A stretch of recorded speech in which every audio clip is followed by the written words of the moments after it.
Christmas Carol by Charles Dickens, continuation of Stave 1. We left off with Scrooge hearing noises coming up the steps, and as the steps get closer to him, he is not believing. In fact, he refuses to believe. His color changed though, and here we start where we left off. His color changed though, when without a pause it came on through the heavy door and passed into the room before his eyes. Upon its coming in, the dying flame leaped up as though it cried, "I know him, Marley's ghost," and fell again. The same face, the very same. Marley in his pigtail, usual waistcoat, tights and boots, the tassels on the latter bristling like his pigtail, and his coat skirts, and the hair upon his head. The chain he drew was clasped about his middle. It was long and wound about cash boxes, keys, padlocks, ledgers, deeds, and heavy purses wrought in steel. His body was transparent, so that Scrooge, observing him and looking through his waistcoat, could see the 2 buttons on his coat behind. Scrooge had often heard it said that Marley had no bowels, but he had never believed it until now. No, nor did he believe it even now, though he looked the phantom through and through, and saw it standing before him, though he felt the chilling influence of its death-cold eyes, and marked the very texture of the folded kerchief bound about its head and chin, which wrapper he had not observed before. He was still incredulous, and fought against his senses. "How now?" said Scrooge, caustic and cold as ever. "What do you want with me?" "Much," Marley's voice, no doubt about it. "Who are you?" "Ask me who I was." "Who were you then?" said Scrooge, raising his voice. "You're particular for the shade." He was going to say "to a shade," but substituted this as more appropriate. "In life, I was your partner, Jacob Marley." Can you sit down?" asked Scrooge, looking doubtfully at him. "I can." "Do it then." Scrooge asked the question because he didn't know whether a ghost so transparent might find himself in a condition to take a chair, and felt that in the event of its being impossible, it might involve the necessity of an embarrassing explanation. But the ghost sat down on the opposite side of the fireplace, as if he were quite used to it. "You don't believe in me," observed the ghost. "I don't," said Scrooge. "What evidence would you have of my reality beyond that of your senses?" "I don't know," said Scrooge. "Why do you doubt your senses?" "Because," said Scrooge, "a little thing affects them. A slight disorder of the stomach makes them cheats. You may be an undigested bit of beef, a blot of mustard, a crumb of cheese, a fragment of an underdone potato. There's more of gravy than of grave about you, whatever you are." Scrooge was not much in the habit of cracking jokes, nor did he feel in his heart by any means waggish then. The truth is that he tried to be smart as a means of distracting his own attention and keeping down his terror, for the spectre's voice disturbed the very marrow in his bones. To sit staring at those fixed glazed eyes in silence for a moment would play, Scrooge felt, the very deuce with him. There was something very awful, too, in the spectre's being provided with an infernal atmosphere of its own. Scrooge could not feel it himself, but this was clearly the case, for though the ghost sat perfectly motionless, its hair and skirts and tassels were still agitated as by the hot vapor from an oven. "You see this toothpick," said Scrooge, returning quickly to the charge for the reason just assigned, and wishing, though it were only for a second, to divert the vision's stony gaze from himself. "I do," replied the ghost. "You are not looking at it," said Scrooge. "But I see it," said the ghost, notwithstanding. "Well," returned Scrooge, "I have but to swallow this, and be for the rest of my days persecuted by a legion of goblins, all of my own creation. Humbug, I tell you, humbug." At this, the spirit raised a frightful cry, and shook its chain with such a dismal and appalling noise that Scrooge held on tight to his chair, to save himself from falling in a swoon. But how much greater was his horror when the phantom, taking off the bandage round its head, as if it were too warm to wear indoors, its lower jaw dropped down upon his breast. Scrooge fell upon his knees and clasped his hands before his face. "Mercy," he said, "dreadful apparition, why do you trouble me?" "Man of the worldly mind," replied the ghost, "do you believe in me or not?" "I do," said Scrooge. "I must. But why do spirits walk the earth, and why do they come to me?" "It is required of every man," the ghost returned, "that the spirit within him should walk abroad among his fellow men, and travel far and wide. And if that spirit goes not forth in life, it is condemned to do so after death. It is doomed to wander through the world. Oh, woe me! Oh, woe is me! And witness what it cannot share, but might have shared on earth and turned to happiness." Again the spectre raised a cry, and shook its chain, and wrung its shadowy hands. "You are fettered," said Scrooge, trembling.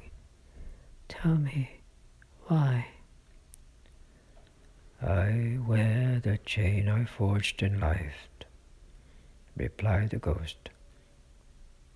"I wear the chain I forged in life.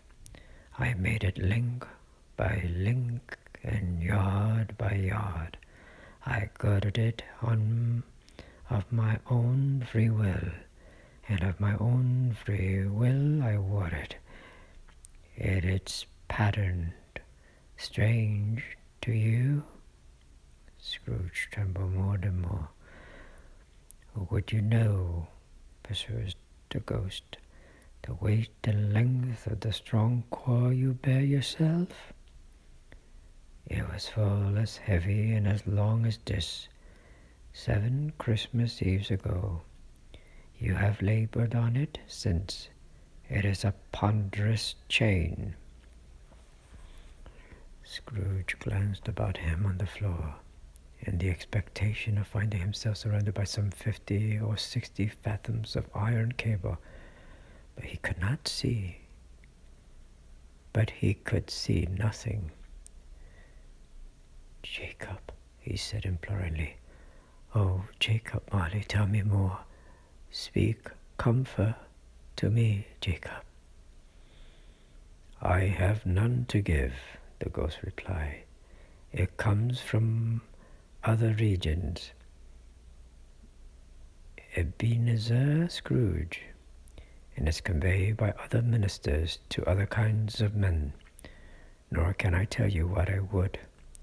A very little more is all permitted to me. I cannot rest, I cannot stay, I cannot linger any more. I cannot linger anywhere. My spirit never walked beyond our counting house, mark me. In life, my spirit never roved beyond the narrow limits of our money-changing role. Whole and weary journeys lie before me." It was a habit with Scrooge, whenever he became thoughtful, to put his hands in his breeches pockets, pondering on what the ghost had said. He did so now, but without lifting up his eyes or getting off his knees. "You must have been very slow about it, Jacob," Scrooge observed, in a business-like manner, though with humility and deference. "Slow," the ghost repeated. 7 years dead," mused Scrooge, "and traveling all the time." "The whole time," said the ghost. "No rest, no peace, incessant torture of remorse." "You travel fast," said Scrooge. "On the wings of the wind," replied the ghost. "You might have got over a great quantity of ground in 7 years," said Scrooge. The ghost, on hearing this, set up another cry, and clanked its chain so hideously in the dead silence of the night that the ward would have been justified in indicting it for a nuisance. "Oh, captive, bound in double iron," cried the phantom, "not to know that ages of incessant labor by immortal creatures, for this earth must pass into eternity before the good of which it is susceptible is all developed. Not to know that any Christian spirit working kindly in its little sphere, whatever it may be, would find this mortal life too short for this vast meanness of usefulness. Not to know that no space of regret can make amends for one's life's opportunity of misuse. Yet such was I. Oh, such was I." "But you were always a good man of business, Jacob," faltered Scrooge, who now began to apply this to himself. "Business?" "Business!" cried the ghost, wringing in its hands again. "Mankind was my business. The common welfare was my business. Charity, mercy, forbearance, and benevolence were all my business. The dealings of my trade were but a drop of water in the comprehensive ocean of my business." It held up its chain at arm's length as if that were the cause of all its unavailing grief. It flung it heavily upon the ground again. "At this time of the rolling year," the spectre said, "I suffer most. Why did I walk through crowds of fellow beings with my eyes turned down, and never raise them to that blessed star which led the wise men to a poor abode? Were there no poor homes to which its light would have conducted me?" Scrooge was very much dismayed to hear the spectre going on at this rate, and began to quake exceedingly. "Hear me," cried the ghost. "My time is nearly gone." "I will," said Scrooge, "but don't be hard upon me. Don't be flowery, Jacob, pray." "How it is that I appear before you in a shape that you can see, I may not tell. I have sat invisible beside you many and many a day." It was not an agreeable idea. Scrooge shivered and wiped the perspiration from his brow. "That is no light part of my penance," pursued the ghost. I am here tonight to warn you that you have yet a chance and hope of escaping my fate, a chance and hope of my procuring Ebenezer. You are always a good friend to me, says Scrooge. Thank ye. You will be haunted, resumed the ghost, by 3 spirits. Scrooge's countenance fell almost as low as the ghost had done. Is that the chance and hope you mentioned, Jacob? He demanded in a faltering voice. It is. I think I'd rather not, said Scrooge. Without their visits, said the ghost, you cannot hope to shun the path I tread. Expect the first tomorrow, when the bell tolls 1. Couldn't I take 'em all at once and have it over, Jacob? hinted Scrooge. Expect the second on the next night at the same hour. The third upon the next night when the last stroke of 12 has ceased to vibrate. Look to see me no more, and look that for your own sake you remember what has passed between us. When it had said these words, the spectre took its wrapper from the table and bound it round its head as before. Scrooge knew this by the smart sound his teeth made when the jaws were brought together by the bandage. He ventured to raise his eyes again and found his supernatural visitor confronting him in an erect attitude, with his chain wound over and about its arm. The apparition walked backward from him, and at every step it took, the window raised itself a little, so that when the spectre reached it, it was wide open. It beckoned Scrooge to approach, which he did. When they were within 2 paces of each other, Marley's ghost held up its hand, warning him to come no nearer. Scrooge stopped, not so much in obedience as in surprise and fear, for on the raising of the hand he became sensible of confused noises in the air, incoherent sounds of lamentation and regret, wailings inexpressibly sorrowful and self-accusatory. The spectre, after listening for a moment, joined in the mournful dirge and floated out upon the bleak, dark night. Scrooge followed to the window, desperate in his curiosity. He looked out. The air was filled with phantoms, wandering hither and thither, in restless haste and moaning as they went. Every one of them wore chains like Marley's ghost. Some few, they might be guilty governments, were linked together. None were free. Many had been personally known to Scrooge in their lives.